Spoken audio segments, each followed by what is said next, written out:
1960ல முன்னணியாக வலம் வந்தவங்க தான் சரோஜா தேவி. இவங்க இன்னைக்கு காலமானாங்க.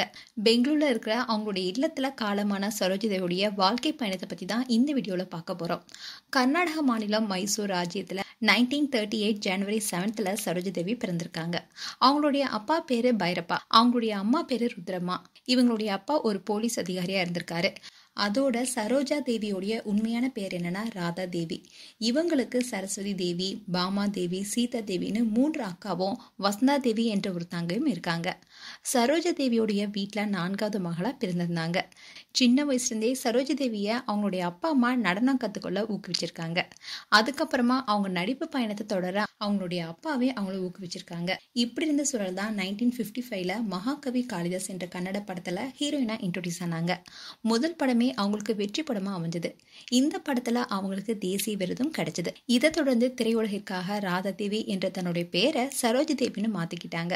தமிழ்ல 1958ல வெளியான நாடோடி மன்னன் படத்துல தான் இன்ட்ரோடியூஸ் ஆனாங்க. 1960ல இருந்து 70 காலகட்டத்துல டாப் ஸ்டாரா இருந்தவங்க தான் சரோஜா தேவி. இவங்கள ஃபேன்ஸ் எல்லாரும் கொண்டாடினாங்க. 50 ஆண்டு கால திரைப்பட வாழ்க்கையில 200க்கும் மேற்பட்ட படங்கள்ல சரோஜா தேவி நடிச்சிருக்காங்க. கண்ணெடுத்து பைங்கிலி அபிநய சரஸ்வதினு ஃபேன்ஸால அழைக்கப்பட்டாங்க. எம்ஜிஆருடன் 26 படங்கள்லயும் சிவாஜி கணேஷுடன் 22 படங்களும் நடிச்சிருக்காங்க. கடைசியா நடிகர் சூர்யா நடித்த ஆதவன் படத்துல சரோஜா தேவி நடித்திருந்தாங்க. தமிழ் சினிமா ஜாம்பவான்களுடன் இணைந்து மறக்க முடியாத பல வெற்றி படங்களை அடித்த சரோஜா தேவி அன்னை இல்லம், நாடோடி மன்னன், பாகப்பிரிவினை போன்ற படங்களை அவங்களுடைய பங்களிப்பு இன்றும் பேசப்படுது.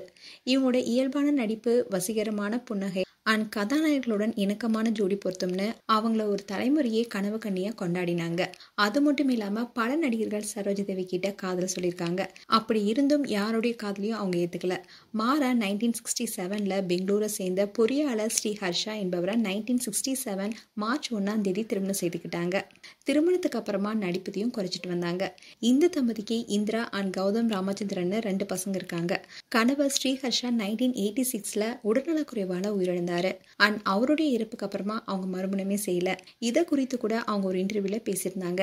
அதுல அவருடைய கணவருடைய கேரிங் ரொம்பவே பிடிக்குமா, ரொம்பவே ஒழுக்கமானவராம், எல்லா விஷயத்திலுமே ரொம்ப டிசிப்ளினா நடந்துப்பாராம்.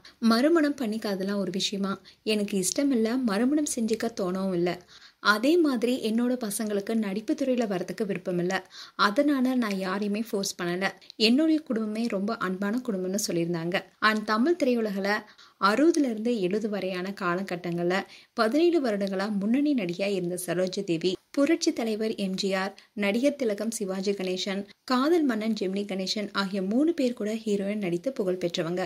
ஒரு காலகட்டத்துல சூப்பர் ஸ்டார்களை விட அதிக சம்பளம் வாங்கிய பெருமைகளை பெற்றவங்க தான் நடிகை சரோஜா தேவி. கன்னடம், தமிழ், தெலுங்கு, ஹிந்தின்னு பல மொழி திரைப்படங்களை முன்னணி ஹீரோயினா வலம் வந்தவங்க தான் சரோஜா தேவி. இவங்களுக்கு பத்மஸ்ரீ, பத்மபூஷன் விருதுகளை வழங்கி மத்திய அரசும் கௌரவிச்சாங்க. பல மாநில அரசுடைய விருதுகளையும் வாழ்நாள் சாதனையாளர் விருதுகளையும் பெற்றிருக்காங்க. இந்நிலையில சரோஜா தேவி மறைவுக்கு திரையுலக பிரபலங்களும் அரசியல் தலைவர்களும் ரசிகர்களும் சமூக வலைதளங்கள் வாயிலா இரங்கல் தெரிவிச்சிட்டு வராங்க. சரோஜா தேவியோடைய கலை பங்களிப்பு என்றென்றும் சினிமா உலகம் நீடிக்கும் வரை நினைவு கூறட்டும். மேலும் சரோஜா தேவி குறித்து உங்களுடைய கருத்துக்களை கமெண்ட் செக்ஷன் சொல்லுங்க. இது போன்ற வீடியோஸை பார்க்க நியூஸ் தமிழ் கிட்ஸ் சேனலை சப்ஸ்கிரைப் பண்ணுங்க. மறக்காம நோட்டிஃபிகேஷன் பட்டனை கிளிக் பண்ணுங்க.